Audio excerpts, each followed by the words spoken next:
Coming to you live from the Business RadioX studio in Woodstock, Georgia. This is Fearless Formula with Sharon Klein. Welcome to Fearless Formula on Business RadioX, where we talk about the ups and downs of the business world and offer words of wisdom for business success. And today in the studio, I'm so excited. We are speaking to the producer-director at David Shapiro Enterprises, is an Atlanta-based script-to-screen promo video production company generating corporate, commercial, and documentary showcases for worldwide audiences. Welcome to the studio, Dave Shapiro. Thank you, Sharon. You're welcome. How are you? Fine. It's funny how much more interesting it sounds when you read it out loud than when I do. But that's... It's that voiceover I don't know. I just read it really fast. Voiceover training. Thank you. Well, I'm excited to talk to you because you and I connected a little bit ago when we had a Zoom call and kind of commiserated about what it's like to be in your world and what it's like to be in the voiceover world. And I couldn't wait to get you on the show because you've done some really amazing things, not just locally, but all over. And you just came back from a big trip you were talking about. So let's start there. Sure. It's LJA Engineering, which is based in Houston, Texas. And they have been selected by USA Today as the third best company in the country to work for. So we're creating a culture piece for them. We spent time in Orlando this week. We were in Charleston this week, and we're going to Houston and Dallas next week. And then we'll be shooting here in Georgia in July. It went really well. They're good folks. They're really good people, and we couldn't be more pleased by it. So what makes them the third best company to work for? That's a really good question. And is that what you highlight? That's what we'll be generating, and that's what we'll be delivering, but we're discovering it as we go. Okay. I think part of it is they're just so good to their employees. We were hired by their VP of marketing. She's here in Atlanta, although they're based in Houston. And she and I have had like a 25-year working relationship. And so we followed her to 4 different companies, but this is the best of the 4. This is the best of many for sure. And the way she paints the picture for us, first of all, they have an ESOP. I don't know if you're familiar with that term. I don't know what that is. What does it stand for? Employee Stock Option Program. Oh. And so the employees become owners in this in the success of the company. So the more profit the company makes, the better they do. So they're just very incited. Their work is respected. They have all kinds of incentives, not just financial, but social incentives to be together, to work together. And it's just an honor to work for these guys. So how did you consider the way that you would film this? In other words, going to these different markets like Orlando and Charleston, I would have thought you'd just fly into Houston and do it all. So how did you kind of coordinate that? Full disclosure, there are a lot of projects where we do that, where we show up day of, although we can edit that part out later in the final mix.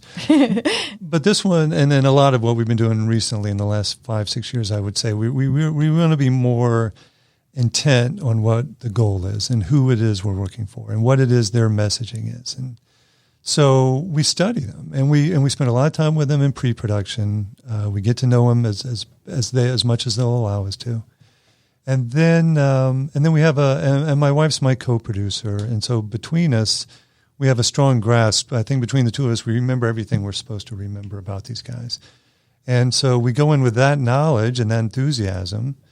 And I tell Eileen all the time, we're in the life affirmation business. And so it's up to us to bring out the best of these folks and to showcase the best. And here we are in Cherokee County. Our favorite DP, which is director of photography, lives here. And he's so talented and so gifted in making everyone just look so resonant. And I know that's easy to say, but we've worked with a lot of girls and guys over the years. He's got the gift. Mm-hmm. So he's always our first call after we get a new project. And between the 3 of us, the 4 of us, we usually bring out a 4th as well. Between all of us, the story, more often than not, works. I have to have him on the show. You do have to have him on the show. He's a good guy. He's a real good guy. So it's interesting. I don't feel like I really appreciate all that goes into a video like what you're making. Mm. You know, all the travel, all the planning, all the studying. You know, I just take in what I see and I'm like, maybe I'll go there. I don't know. Maybe I'll work for that company. I don't know. But wow, there's a whole lot behind the scenes that I don't think I've had an appreciation for. There is. And all that legwork pays off in the long run. We never regret doing it, and we have the time to do it. and they're paying us to do that. So there's no reason not to. So you've been in the industry for more than 25 years now. I've been on my own for 25 years. Okay, so before that, where were you? Before that, I was at Emory University doing the same thing. And it was a great knowledge base, and it was a great kick. It was soon after graduating from UCLA, and so it was a good, nice, steady paycheck. But there's nothing better than being the entrepreneurial pursuit. Yeah, your own boss. Yeah. Well, you and I had spoken where you had always been interested in film from the time that you were a young boy. You want me to tell that story? Yeah, I like that story. In fourth grade, we were required to do an oral book report, and I wasn't comfortable getting up in front of the class and presenting myself in an oral book report. So at the time, and you're too young to remember these shows, but the Brady Bunch and the Partridge Family. I gotcha. Well, Greg Brady on the Brady Bunch made a film with his dad's camera, and Keith Partridge made a cool film with his mom's camera. So I thought at 9, I could do that too. So I adapted the story to film, to a 3-minute film, screened that for the class, which went well, screened that for, and the teacher brought in the principal for like a solo screening of that. And I remember thinking what a high that was and how responsive he was. And everything about it was so well received. There was no going back. I mean, that's all I've been doing for years. And that's all I've ever wanted to do. So cool that you knew at such a young age what direction you wanted to go in. I'm still, figuring things out. Here we were Monday morning, Sunday of this week, we had to fly out, and I just couldn't wait to get there. Aww. And then so it just sticks. And my daughter, my 21-year-old daughter is a filmmaker as well. And our other daughter is a graphic designer who often collaborates with us on some of our projects. So, and Eileen married into it, and she's been my co-producer for 22 years. Amazing. So it seems to be, we're still having fun with it. And as long as we can do that for another 25 years, we're in good shape.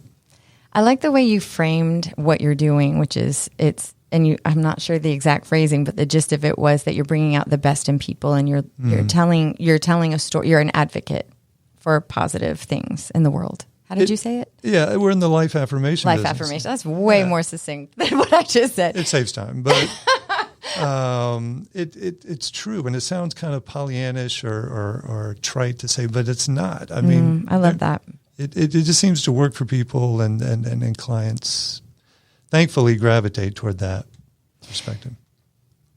There's something cool about the fact that you really love what you're doing so much, and that you want to display the world, the positive parts of the world, so that the energy behind it is so positive all the way around. It's win-win, which is the best. We're trying. We're working with, we're hoping to produce 2 documentaries right now. One of them is all about urban regeneration, and that's all about looking at the future in a very positive way. And so I'm sure that's how we were approached for doing that project. And the other one is donated books to Africa, and what a difference those books are going to make on the continent this century. It stems from an organization based out of Minnesota called Books for Africa. They've been doing it for 35 years. They're getting ready, and by now they've probably done it. They're donating their 60 millionth book to the continent. It's phenomenal, and it really does change the dynamic. And we're still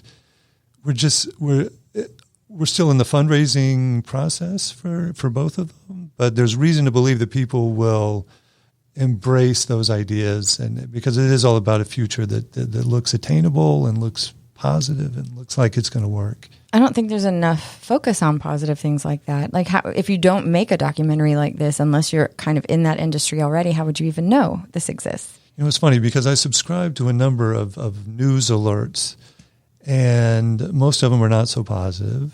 But it still informs me 5 days a week, 6 days a week, working at my desk. But there's one additional one that I subscribe to. I don't even know how I came across it, but USA Today offers like a positive spin on things, an email once a week or once a day. I don't know what it is. And even this morning I opened it just to see what they were referencing. And I genuinely found myself uplifted by the news, the videos they were sharing. It's just people living their lives. And people are so cynical and so exhausted and so jaded. And I count myself among the cynics, but I do want to swing back around to the stuff that works. And everywhere we go, people are just who they are. And all they want to do is make the most of whatever lives they're living. And then there's and they're not out to dismiss anybody. They're not out to outdo anybody. They're just out to make the most of their own lives. And so that's the energy that we embrace. I work in the news industry as well, and I had worked in a newsroom that was constantly surrounded by TVs, and there came a point where I think it was around maybe 2012 when the Sandy Hook shooting happened. I think that's right. And that was all I saw for a number of days. And I started to have a lot of anxiety about it, where I thought anytime this could happen to any one of us, anywhere, even in this newsroom. And I struggled a lot with kind of keeping perspective, because one of the aspects, the whole entire aspect of the news industry is something that's considered out of the ordinary. It's not necessarily good or bad, but most of it is bad. That's 100% of our world is whatever's happening in that moment, which seemed like the whole world was falling apart, when really that represents only about 1 to 2% of what's really happening in the whole world. I think that's a fair estimate, a very fair observation. And I know news guys and girls. I know people in the industry. I know how exhausted they get by the subject matter, and we're all drawn to it. We all gravitate to it because, thankfully, it is the exception. And as long as that's the case, I won't say it's tolerable. It's not tolerable, but you can still live your life knowing that for some reason that's the exception to the rule, not the rule. And as long as there's a balance in there, exactly. I still want to know what's going on, and I'm still concerned for my daughters and their future and what the world is going to be. And that's as including tomorrow morning. As well as 20, 30, 40 years from now. But there's only so many things over which we have control, and there's only so many things that we can do about it. And I'm ignorant enough to believe that the work we do somehow makes a little bit of a difference, puts a little bit of a dent in that stuff. So, well, I'll be ignorant with you, because that's the whole goal of this show, is to put something out there that could be inspiring to someone who maybe always wanted to start a business but is daunted in whatever way. Whatever your fearless formula is, maybe that gives them a sense of a direction and a way to manage what is a natural emotion, which is fear. And then they start to live a dream they always wanted to. So I don't know where it all is going to land either. But if it's a positive thing, that I'm trying to affect someone, even one person, then I just have to trust that it goes where it's supposed to go and lands where it's supposed to land. I have no doubt, because I did my due diligence before. No. I do the research. Oh, well. I do the cyber stalking. Then I cheated and I did mine too. Oh, okay. That's funny. But I think you do. And I think I know the audience is there. I know the subject matter is there. And I remember scrolling through your subject matter experts thinking, interesting, maybe not so interesting. Most of the people, I would want to hear what they have to say. Everyone has a story. Everyone has a story, without exception. Without exception. It's the most fun. This is my happy place and my happy day, is being able to do what we're doing right now. So thanks for coming in. No, thanks, Sharon. Okay, so I was looking at some of your client lists, and you have Wellstar Healthcare System. You've got Southern Alliance for Clean Energy. You have also documentaries. You have like a huge, vast client list that is fascinating to me, because it's kind of every little aspect of living. We declared a long time ago, by we, I think in this case, I mean I, no single niche, right? We didn't want to be stuck in anything. We didn't want to be we didn't want to miss out on any opportunities to tell somebody's story. So we want to hit as many industries as we can. And I mentioned this engineering firm, and I find engineering very fascinating. Unfortunately, our other big project of this summer is for Georgia Tech, and that too is engineering. So sometimes one project feeds another and opens doors, and that's all good stuff. But it's true in what they say, and you know this as well as anybody, variety is the spice of life. Mm-hmm. And the more people we can meet and the more subject matter we can cover, you'd think by now I'd be worldly and intelligent. And so I'm going to give it another 20 to 30 years and see where I am at that time. But we just get to talk to so many different people doing so many different things. And we're fortunate for that, and we're thankful for that. So when you're looking at these projects that you work on, and then obviously you're interviewing people and getting informed on how you want to film it, what are you finding about humanity? And I know that's a big question, but are you finding that, like you said, most people are just wanting to be heard and validated and their story out there a little bit? Or are you finding that in the business world, there still is an element of being contrived and manipulated? Do you know what I'm saying by that? Sure. I mean, I think I do. I want to be, the premise of your show is the ups and downs, so I don't want to just reference the ups. Truth. And I'm always kind of braced for people who are, especially of a certain level, who are maybe less than kind, maybe a little abrasive, maybe a little too sure of themselves. But I think that's the same percentage you were referencing for the news. I think that's 1% to 2%. I don't think there's anyone who wants us to come in and fail, so they're just going to enable us to create the best project and the best product that we can. And so, yeah, people are hesitant to share some things, and some things are off the record, and I get that. And they share that with us. But by and large, I honestly just think people are I don't know if they're where they want to be, not necessarily true in every case, but I think they want to make the most of whatever the situation is. So, and that's what we try and draw from them. We're not doing the types of stuff, the type of videos we're doing, they're not exposés. We're not uncovering any dirt. Yeah. And we tell them that at the very beginning. I mean, the clients know that going in, but if we're interviewing people who they're pulling out for us to talk to, we're not trying to trip anybody up. We're not trying to embarrass anybody. So we want from them what it is that speaks to them and that gets them out of bed. Do you have a favorite project that you worked on? Something that you just relive kind of and enjoy thinking about? I can't remember a single one. We've been, since COVID, we've gotten into the documentary aspect of things. Most of our promo work is 1 to 3 or 4 minutes. But since COVID, we've been able to tell the long form stories, and I love it. And I'm getting such a kick out of that. And the first one we did are you from Atlanta, Sharon? Or? I've been here for about 30 years. So. Okay. So the name John Portman, I don't know if you know. I wish I could say I did, because I think I should probably. Well, you will in about 5 minutes. You can declare that. Nice. Thanks. He is probably, without a doubt, Atlanta's most famous architect. And he came around at a time, he came out of Georgia Tech, out of their School of Architecture, and he was so brilliant that by the time he was a senior at Tech, he was teaching at Tech. And in the 60s, he created the open atrium hotel concept.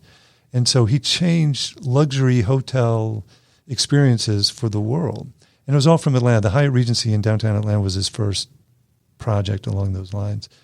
And we got to produce a documentary. He lived to be 93 years old, and we were working on a project that when he died, he was more of an artist in his last few years of life. And so his final design in life was a 42-foot high sculpture, a 3-ring sculpture that's state-of-the-art, is made from carbon fiber, and out of his lifetime of achievements, which were just beyond comprehension. Even if you're not a student of architecture, which I'm not, just when you see what he designed and built and was able to accomplish in the world, not just in America, but what he brought to the world in terms of aesthetics, and then adapting that to the world of art in his last few years. And the sculpture was his final piece. He didn't get to see it to fruition, but we created a documentary about that piece. It's called The Koan. These days, when you ask that question, that's the answer that comes to mind, was that story that we got to tell. As a result of that piece, we also got to do a documentary about about a self-made billionaire here in Georgia, a very young guy. And he developed a fintech, a financial technology company that he sold to Goldman Sachs. And this guy was all self-made. I mean, he didn't graduate. Not only did he not graduate from college, he didn't graduate from high school, but he's just so brilliant and so smart and so capable and so inspiring that he built his empire around people who did and could create. And so we interviewed like 33 people for this documentary that we told. And he's just his was a fascinating story. And it'll be interesting to see where he goes from here. Was this a recent documentary that you did? This was 2 years ago. Well, so yeah. Yep. 2 years ago. Green Sky was the name of his company. And we're not permitted to put the whole thing online, but we have a 5-minute version of it on our website. So whenever there's anyone who's interested in fintech, I steer them toward the 5-minute version. I also saw that you're associated with the Technology Association of Georgia. We are. That's a new relationship. Mm-hmm. We gave it away to them, knowing that the networking that was going to come from that relationship would be golden. So we created did you watch that video? I didn't. I saw that was on your list of clients and places that you can find some of your work. Correct. So we created a 60-second piece for them to kick off an event that they were having. So super high energy, lots of modern touches to the piece to win the attention and the favor of those in the technology realm of things. So yeah, Tag's great. And we have a booth there every year, so you'll have to come by. Business Radio? Yeah, Business Radio X. So I did a bunch of interviews, and the funny thing is this: I don't really know very much about the technology world, but I do know what it's like to feel. So I always start with, that's why this show is called Fearless Formula. It's not about mission statements and, profit and loss or anything in the business world. I'm more like, what's the human aspect of it? Because that I can identify with.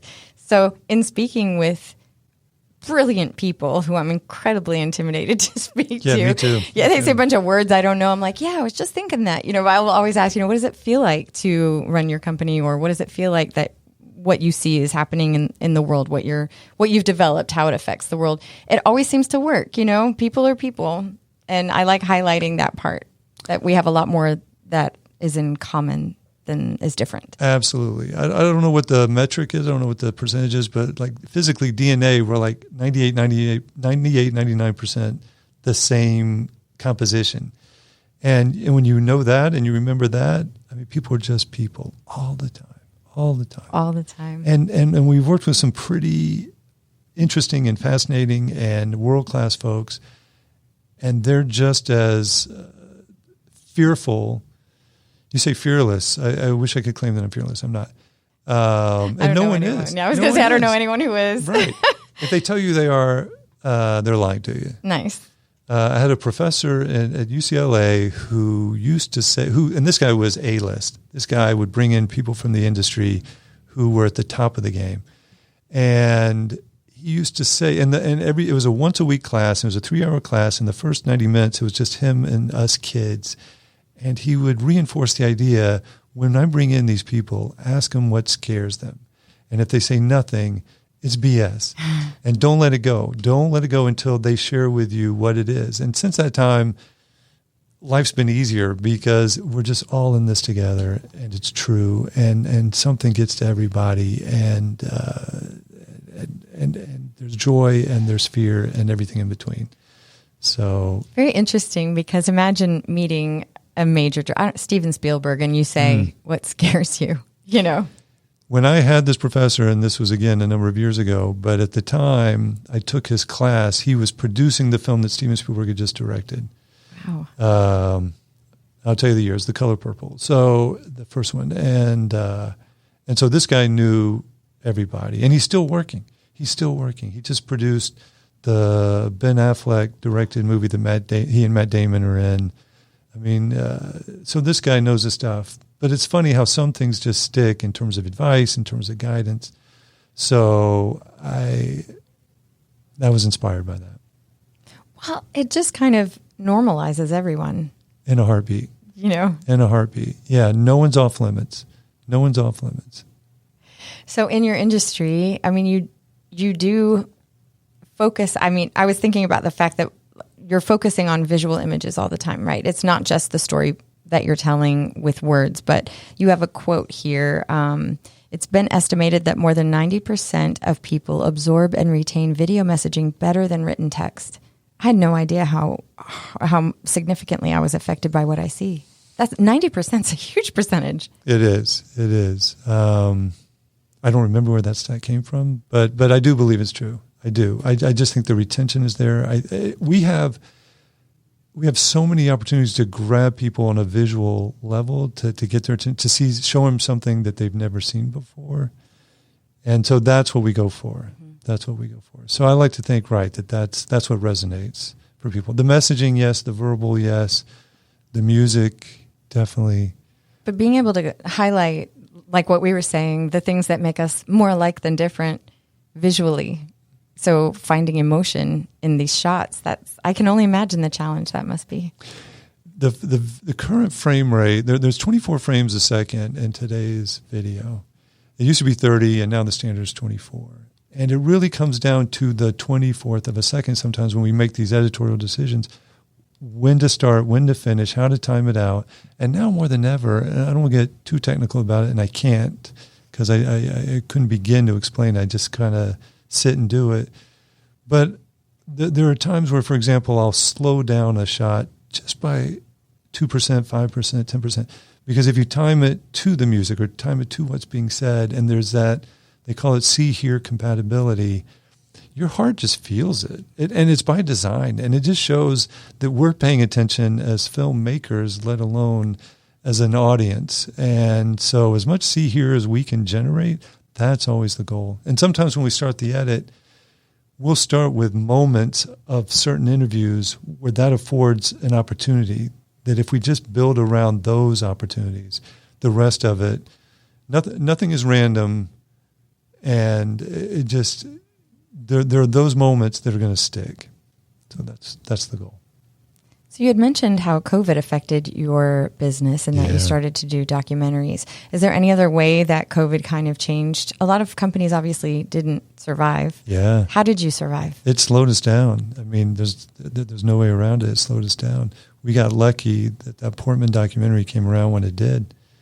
We weren't going anywhere, but we were going to make sure of it. We slowed down quite a bit. And it was scary, and it was weird, and there wasn't much to show visually.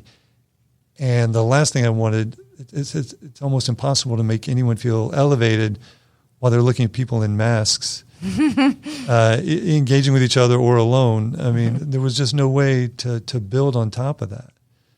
So it was worrisome. And but you and I met through LinkedIn, and I'm just finding that to be this amazing tool. For real. I mean, it's designed to do it sort of on a grand level, but when you do it on a personal level, it works better. It just works so much better. So, and you're evidence of that.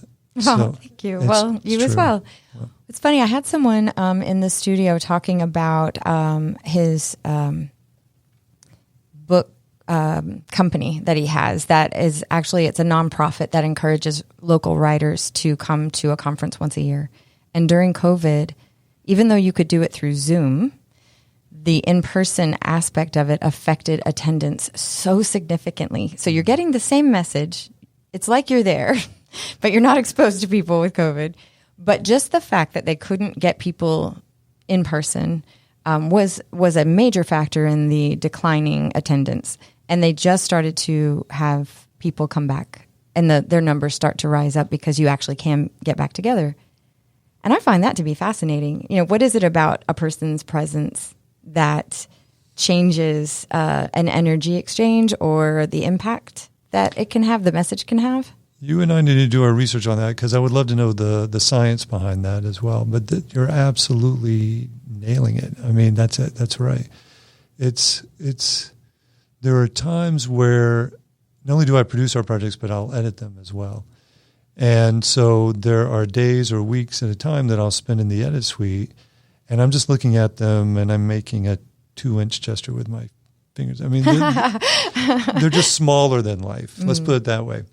And when we have opportunity to reacquaint ourselves with those same people, and I get to see them again personally, it's just like a celebrity sighting. I mean, there they were that I was controlling 2 inches wide, and now all of a sudden they're the real deal. And there is something energizing about it. And there's just, I wish I knew what it was. I don't know if it's pheromones. I don't know if it's chemical. I don't know what it is, but it's there. And I hope we never lose that. And I'm concerned, and I'm sure she's going to listen to this interview, but I'm concerned about my 21-year-old and the people of that age. They seem to shy away from it. They want to shy away from it. They're used to holding people in their hand too, and controlling it and deciding what it is they want the person to say and what they want to hear, and and I think the real enthusiasms are generated by what you and I are doing right now, which is just dialoguing and getting to know one another and just that interpersonal aspect of things. And I still get intimidated by that at times, but it sure beats the alternative. I mean, well, I was thinking about, someone called me recently and I was like, what? Who calls me? Like, what do I have to answer this? What is this about? I have no reference. But that's the way life used to be. You would just answer. You didn't even know who was calling. You just answered the phone and went with it. But nowadays, you don't really have to have that kind of readiness, I guess. I like the heads up. This is what I need to talk to you about, and give me a call when you can. So I'm prepared.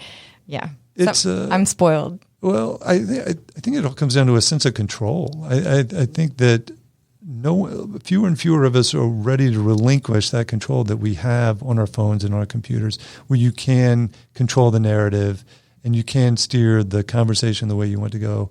Or if you know it's someone who doesn't share certain opinions, you can avoid them. And so when you're confronted with it, and it's scary. I mean, it just really is. And so, it'll be interesting to see what generationally the impact of constant communication and constant control will have on people, on society, I should say. Yeah. I mean, we'll track it and then we'll report back in 30 years and see what our findings are. But, I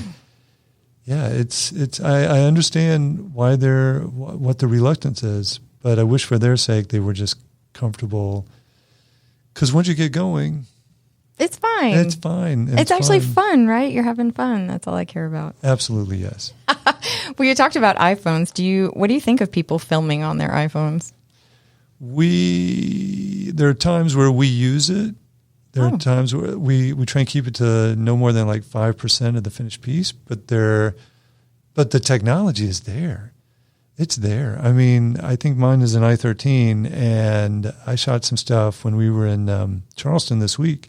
I went up. We set up for one of our interviews on the ground floor of this gorgeous 3-story building, and so I went up to the 3rd floor. It was all open, and I went up to the 3rd floor and got some bird's eye view of the setup of the shot, and I was just so happy with the way it was coming on the iPhone.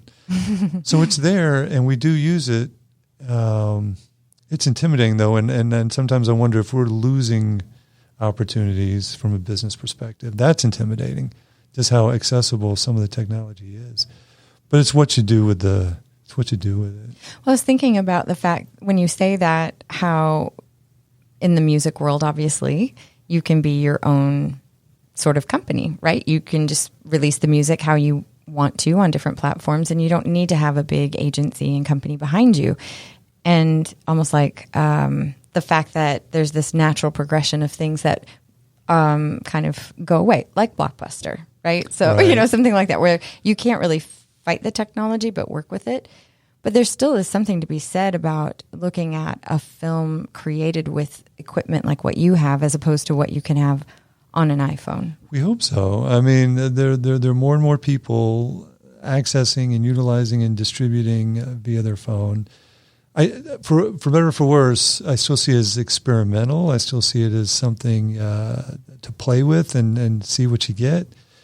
But yeah, we take a lot of pride in our finished visual essence. Mm-hmm. And And I sure like to think the clients do too. Well, they're paying you for it. Well, yeah.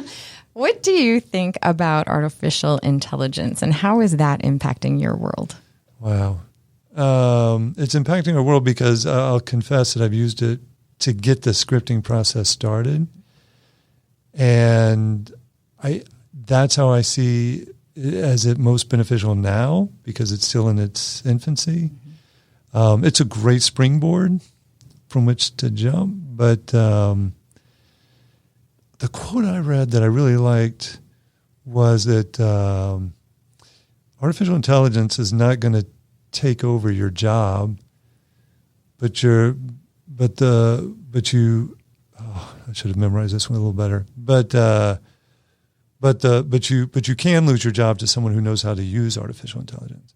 So AI in and of itself isn't necessarily the threat, but those who know how to make the most of it, I think that's. And I don't think they're in great numbers at the moment, but they're growing every day, and it is something. Sorry, and there is something to be concerned about. But right now, we're not relying on it, but I'm curious, and I play with it sometimes just to see. But it's also not very accurate, at least not ChatGPT.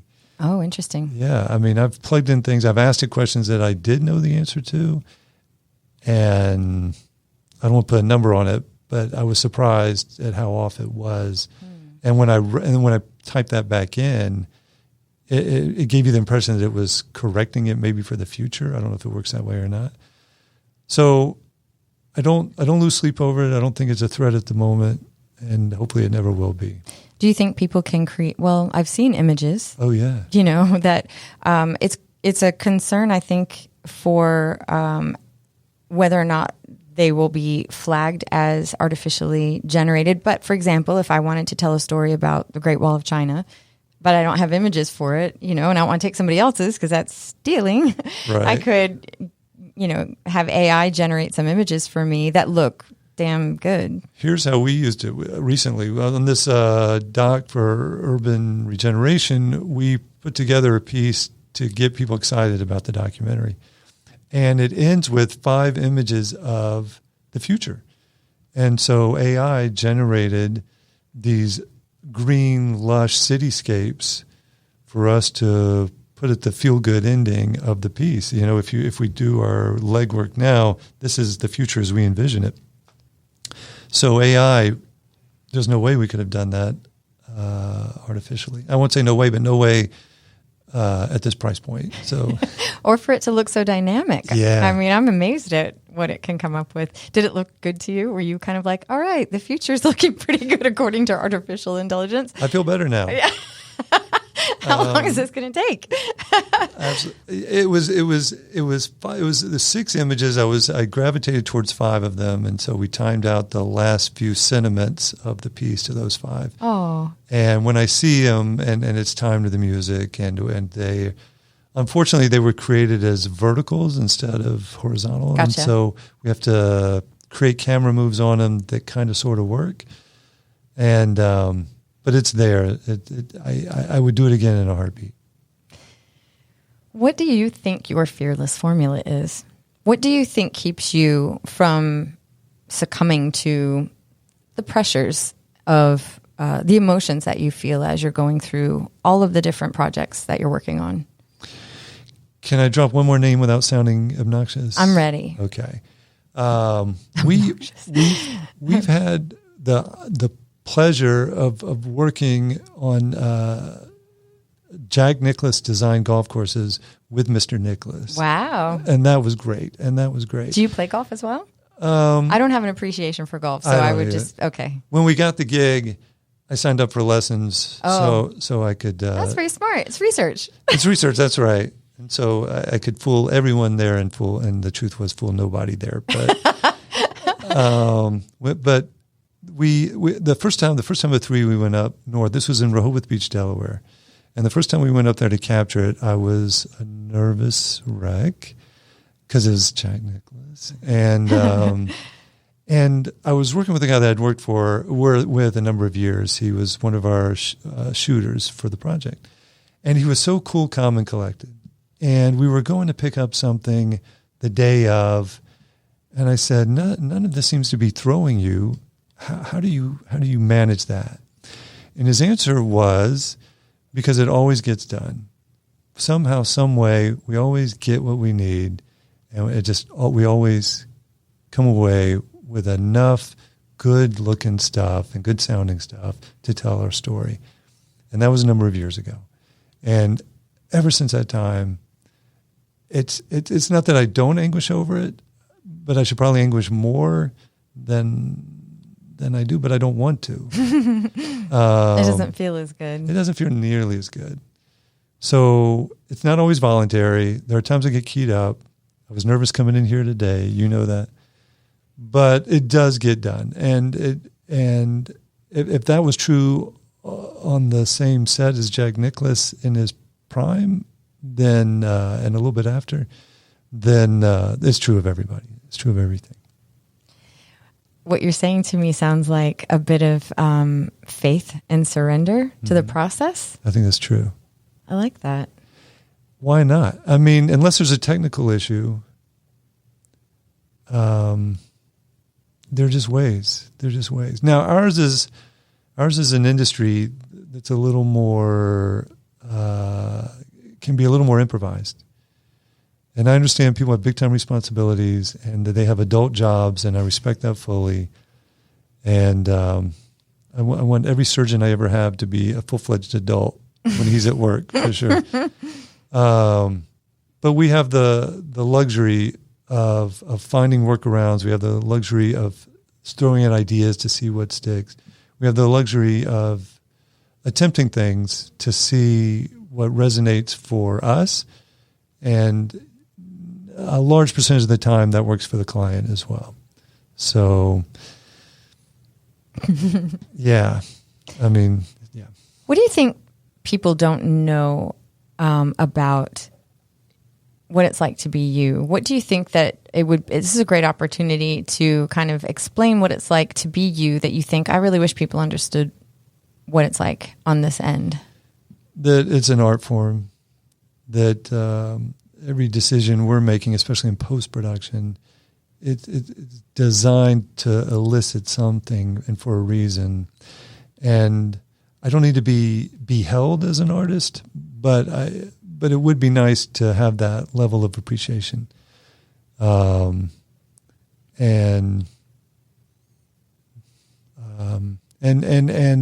pre-production. It would be nice if people were more generous with their time, and they are to some extent. But the more time again that they spend with us ahead of time, the more pleased they're going to be in the long run. And so when they realize that's an investment that I like to think pays off, then I wish they were more aware of that. But we all have so much access to media, and we know good when we see it, and we know terrible when we see it. And I think whether they realize it or not, I think people are connoisseurs, and they just know. They know effective, let's call it that, effective video when they see and hear it. Do you have a favorite movie? One that you're just like, if I could have shot this one, I'd be so proud. I'd give myself a high five. I know. A slam dunk. I know the movies that inspired me. Okay. I had 10 favorite films by the time I got to college. And my daughter, as a Father's Day present, created little posters of each of the 10 because I haven't changed those 10 since college. Well, that was so thoughtful. How sweet is your daughter? She is. And so those are hanging outside of my edit suite now. It's somewhere in your audience I'm going to find kindred spirits. Okay. But the film Rocky, and we don't have time to go into why Rocky's such a classic, but it is. A number of reasons real quickly. One, in the 70s, America was kind of like America now. It needed uplift. It needed inspiration. And this guy, Stallone, was able to write himself a script and stick to it. And when the studio said, we'll pay you more money than you've ever seen in your life if you just give it to us. And he said, no, this is my story to tell. And became an icon as a result. That's amazing. Technically, when you think of the music of Rocky, there isn't anyone over the age of 12 who doesn't know the music from Rocky. And so I just love, and when you watch people, the next time that song comes on, whatever event you're attending, wherever you are in the world, and that song comes on, watch people's reaction. And they just sit up straighter and they shadow box and they just feel better about themselves. And that's power. That's real power. That's the power of film. And then the editing for Rocky, it set the tone for editing for the rest of film history.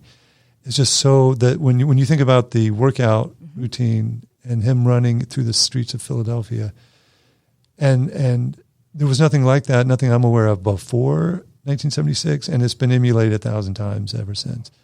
Like when he high-fived like strangers and stuff, you know what I mean? Or like just people. It felt so real. Because they shot on the streets of Philadelphia in a guerrilla style, where that whole sequence of him running the streets, apparently, the way I understand the story, the way he tells it, they were riding in a van, and every time they saw a location that looked cool, he would just get out and run the street, and they would capture it with technology that was, the debate is whether it was invented for Rocky or a movie called Bound for Glory the same year. But they had Steadicam technology that they created in Philadelphia for this running. I mean, it was so inventive and so it just altered everything. And so the fact that they had the guts to get out there and do that and create a sequence that they still show scenes from. When you go to an AMC film, and they have a little Welcome to the Movies animation sequence. I know for a fact, they still show Rocky in that sequence because of the feelings that it generates in the audience. I feel like I didn't have an appreciation for any of that. So I thank you for sharing that with me, which I love, because now when I watch it, I can think about all that went into it and be almost grateful, that this occurred, as opposed to just being entertained. As with everything successful, I think it was just a matter of skill for sure, and a great deal of luck. I mean, I think they copied themselves, but not in but he, for a while, he always seemed intent on taking that formula, but shaking it up to some extent. So it's kind of the best of both worlds. And on another occasion, we'll spend a couple hours talking about the Rocky series. A couple hours. For your sake, we won't do that. No, I'm grateful that you pointed that out. And I was thinking about, just in a quick way, and I don't study movies like you do, but like Star Wars being so different. Changed everything, yeah. Around the same time. Around the same time, right. They were released within, if I'm doing the math right, 6 months, 7 months of each other. And people, kids and over, know the characters, know the films, the stories, and they're still building on them. They're still making, for better or for worse, and that's another, they're still making Creed films, which are Rocky films, and they're still making Star Wars films and series. It just doesn't go away because it still works and it still speaks to young minds. And what else is that impactful? In terms of other movies, what am I not aware of? Well, it's funny because last year they released another Indiana Jones movie. Yeah, I saw that too. And you're right. Yeah. I mean, we went to see it. Yeah. Because we went to see Harrison Ford at age 108 doing these things. And but they got you with the idea that you come see Harrison Ford as Indiana Jones one more time. Mm-hmm. And though the series is 43 years old, you and I and half the world went out to go see this film as well. I had heard about Indiana Jones being the first movie that came out, was one of the first, and please correct me if I'm wrong, and I'll edit that out. Sure. Okay. That is one of the first films that created this tension problem solved, and then shortly later there'd be another one. It wasn't just this one buildup of like a character arc or whatever, but just the constant problem and tension, then that gets solved, and then you move into another one where your energy and adrenaline is up and down. That was a really hugely impactful movie, that there weren't as many like that. Well, you're educating me because I wasn't aware of that. No, I must be wrong. If you don't know that to be true, don't Google that. But actually, I remember thinking, oh, interesting. I never really noticed that about that movie. But that's why, at least in the beginning, it was a kind of a conceptually very impactful to have that kind of constant arousal. And then... Sure. Well, keep this in mind. Raiders, which was the first... Right, Raiders of the Lost Ark. Right. Came out the same year as MTV. And MTV prided itself, and rightly so, on creating a video experience that was fast-paced and was held your attention for the full 3-4 minutes. And then you watched, and then you stuck around for the next video and had the same experience. So what you're describing is not far removed from the MTV experience of yesteryear. And the TikTok experience of today, which is what is the exact same kind of thought process, is what's coming next, There's always something new. Right. And Interesting. I think TikTok is a natural extension of what we all loved about MTV. I think that was that was Spielberg. And the reason we love Spielberg is because he can keep you on the edge of your seat. And he knows how to pace a story like that.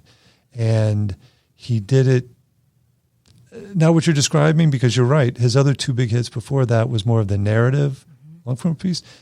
I mean, you could say Jaws, maybe each of the attacks, the shark attacks in Jaws maybe was build, release until the final third of the film. But then he also had a movie about, it's like it was a truck that was stalking. Oh, you know that movie? Oh my gosh. I had the most anxiety watching that thing, and there was no CGI. Right. You didn't even know who it was that was driving the truck, but I have to tell you that I was like, the tension was so significant for me. Wasn't that his first film? That was his first film. It was called Duel. It was the ABC movie, Sunday night movie of the week. He made it in 1971, I think. And yeah, I mean, we have it on DVD at home. But I guess it does have that same kind of tension, though, where it builds and then kind of goes down, maybe in a hugely cinematic, impactful way. I don't know. Maybe that's why the Raiders of the Lost Ark felt so strong. I've heard him on an interview or seen him on an interview where he says it's the same structure as Jaws. Because in Duel, and for those of you who don't know, right, it's a semi-truck pursuing an everyday citizen, a driver out on the open highway in Arizona, I think. Mm-hmm. And you're right. By design, we never see the driver of the truck. He's always just a dark, shadowy figure, and we don't know anything about him. There's never an explanation as to why the chase, the hunt. But you can project all your fears and all the things that you would imagine would be horrible onto this faceless person, and it just struck me so hard. There isn't any occasion when I'm not driving and there isn't a semi-truck behind me that I don't think of the film Duel. Way. Yeah. That's I crazy. just get out of the way. I would too. Now I'm not going to. I'll be like, oh no, don't look at him wrong. It's powerful. Well, it's wonderful that you're part of it, and that's something that you think about too, is the power of what film can do. Well, that's how I've always described it, right, as the power of film, and it is. And I would say each of these film experiences that spoke to me as a kid are ours aren't on the level of these feature films that we're describing. But we want to generate emotions too, and we want to affect people too, and we want it to count. We want it to mean something. So that's the goal. It sounds like you're doing great. Well, Sharon, you're more than kind, and I appreciate it. Thank you. My pleasure. And if anyone wanted to get in touch with you, Dave, how could they do that? What's the best way? Well, our website is daveshapiro.com. Mm-hmm. And we're on Instagram. We're on Facebook. We're on LinkedIn. Thank you. Kind of all the majors. Yeah, but you know what? Between you and me and your millions of listeners, we don't keep them as up to date as we should, and very few people are great at that. Yeah, and we're not among those great ones. They need serious updating. Okay. So everyone's welcome to see it, but just know the latest, greatest work is what we're most proud of, and that's how you find us. Well, Dave Shapiro, thank you so much for coming to the studio today and sharing what it's like to be you in your world and what motivates you. And it sounds like you really do have a passion for highlighting the human side of the world. And I really always appreciate people who are willing to normalize the human experience because, like I said, I think we all are so much more alike than different. And there's so many people that like to highlight those differences and use them against other people. Wow. But you use them in order to unite people. And I really admire that. Thank you. Sharon, I honestly, genuinely consider you a kindred spirit in every category you just said. And I thank you. You're the one who convinced me to come in and to try this, and you did it. Somehow, some way, I got to the end of it. So you're my hero. So thanks for doing that. Well, my goodness, thank you. That's very touching to say. And thank you all for listening to Fearless Formula on Business Radio X. And again, this is Sharon Klein reminding you that with knowledge and understanding, we can all have our own fearless formula. Have a great day.